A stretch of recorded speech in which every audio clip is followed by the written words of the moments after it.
Hey guys, today we're going to be talking about watersheds, so let's go ahead and get started. Okay, so stream systems. Stream systems occur when water falls, okay, or water is coming from somewhere out of groundwater and aquifers, and it runs into an area, and they begin to combine. As runoff increases, these channels widen, deepen, and become water, and these channels fill with water, and those become streams. All streams flow downslope. Some flow into lakes and oceans, but other flows into other streams, which are called tributaries. When tributaries combine, they make the stream gets larger. A large stream is called a river. Small streams are called brooks or creeks. Watersheds and divides. All area of land whose water drains into the same stream system is called a watershed. We are located in the Catawba River Basin. Divides are the high areas that separate one watershed from another. So if you look at this map, Charlotte is a divide area. It separates one watershed to another. Stream load. All the materials that are carried in a stream are called the stream load. It includes microscopic life, plants, animals, sediments, and gases. And they carry them three different ways: in solution, suspension, and bed load. Solution. Things that are carried in solution are dissolved in the stream's water. Mostly minerals are what are carried in solution. We express how much is in solution in parts per million, or ppm. All right, so 10 things dissolved for every million parts of water would be expressed as 10 parts per million. On average, a stream is carrying 115 to 120 parts per million. Sometimes greater, sometimes less, but that's about average. All particles that are small enough to be held up by the stream's moving water are said to be called suspension. These are things that are not actually dissolved. And so these are usually like sand, silt, and clay. So when you see sort of an orangish water, that's clay being carried in suspension. The amount that's carried in suspension depends on the volume of water and the velocity of the stream's water. Rapid moving water can carry larger particles. Slower moving waters doesn't carry as much, it settles. Bed load. The bed load consists of sand, pebbles, and cobbles that the water can roll along the bed of the stream. All right, these are too heavy to be suspended, but they are small enough that the moving water can move them. The faster the water moves, the larger the particles it can carry. All right, bed load.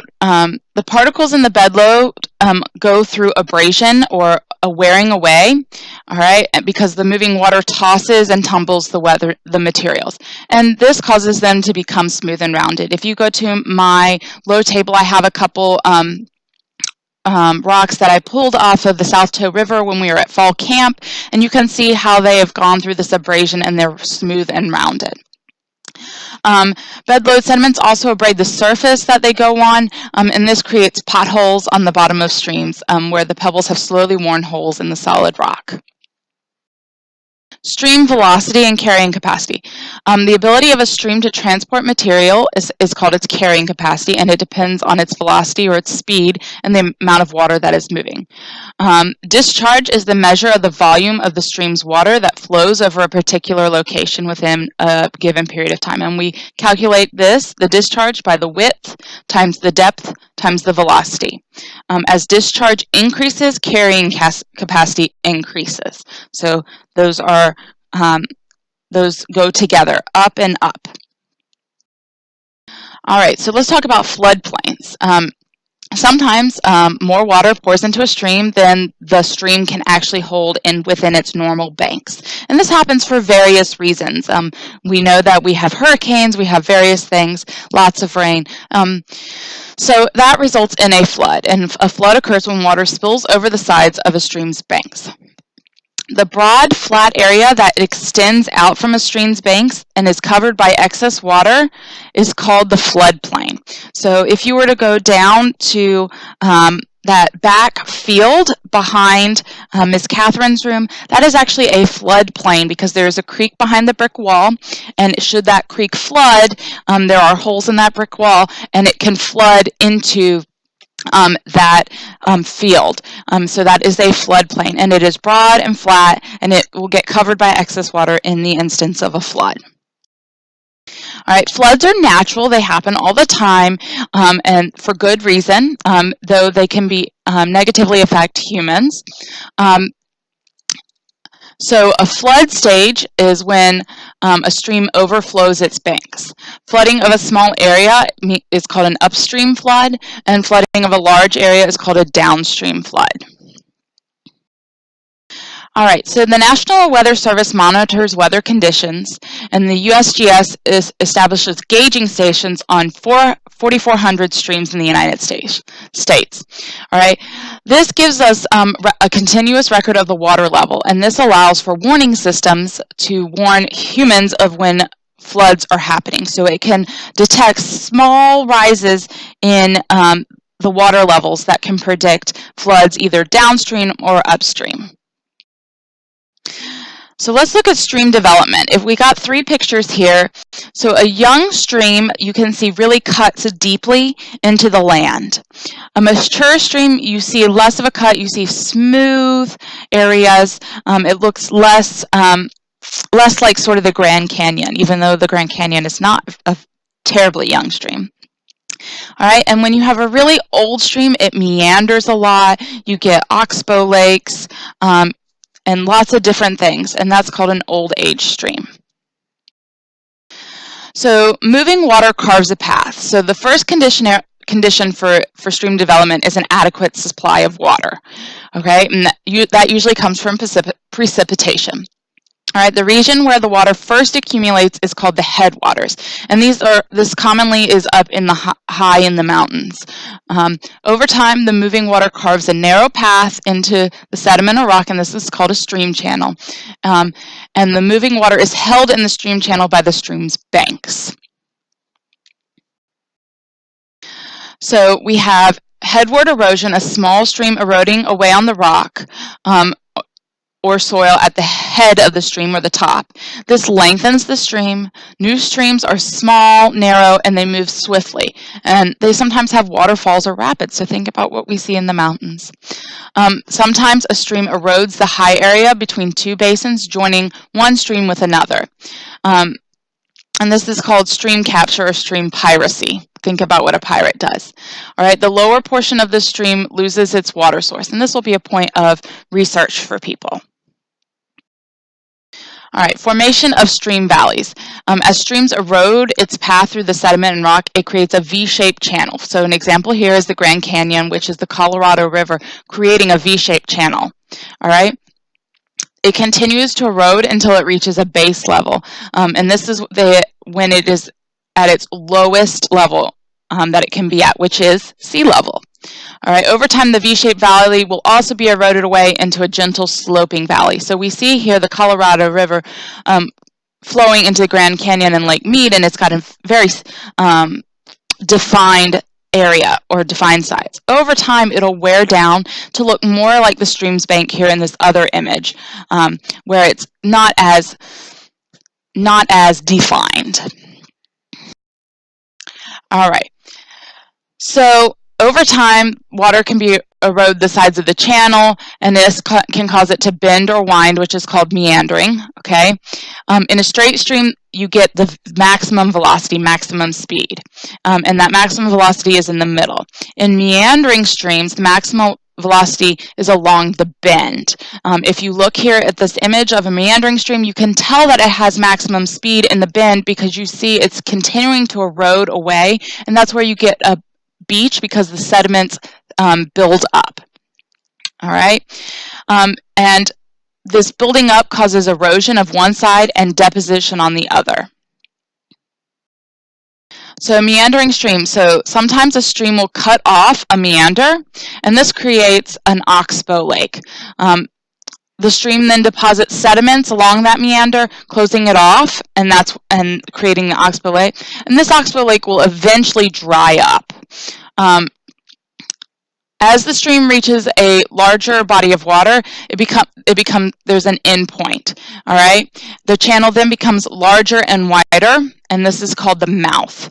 All right, and this mouth leads into another body of water. So the mouth of the river into the ocean, the mouth of the river into a lake. All of those things are called the mouth. All right, deposition of sediment. When streams lose their velocity and slow down or hit a gradient, they drop their sediments as a fan-shaped deposit, and this is called an alluvian fan. And this is most common in dry mountainous regions, like in this image. When they lose their velocity and gradient because they're joining a large body of water, they drop their sediment as a triangular-shaped deposit called a delta, like the Mississippi Delta around New Orleans and such. So we have, in dry areas, we get an alluvian fan. In wet areas, we get a delta. Rejuvenation. So this is a really important thing. Rejuvenation means to make young again. So if you want to rejuvenate your face and get rid of your wrinkles to look young, okay? So when a stream actively resumes the process of eroding or increases the rate of flow and becomes more V-shaped again, it is going through the process of rejuvenation. And this happens if land uplifts or if the base level lowers, all right? So there's various different reasons for rejuvenation. All right, so let's talk about lakes and freshwater wetlands. So a lake is a depression in the surface of the landscape that ends up collecting and holding water. Most lakes flow to rivers that flow to the ocean. And it's very common now for people to build lakes called ponds, and also reservoirs, which are lakes made for storing water for various reasons. So there are different reasons for lakes, for the formation of lakes. Some are formed by surface depressions.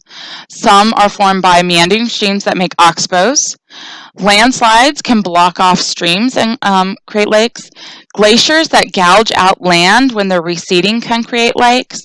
And limestone lakes can create lakes within caverns, like you see in this picture. Lakes undergo various different changes. One change is eutrophication, all right, and that is when a lake becomes very rich in nutrients from the surrounding watershed, and that causes a change in the kind of organisms that live in the lake. So eutrophication. And eutrophication can be good and it can be bad, because if that eutrophication is being caused by pollutants, it can bring organisms that you don't want into a lake, and that can kill other animals. And like I said, it's a natural process that can be sped up by pollution and can be negative for the organisms that are currently living in the lake.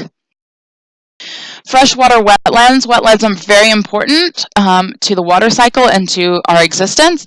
It's a large area that's covered with water for a large part of the year, and this includes bogs, marshes, and swamps. Bogs. Bogs are not stream-fed. They solely receive their water from precipitation. They are rich in peat moss, and they support very unusual plant species such as the Venus flytrap. So saving bogs saves those very unique plants. Marshes.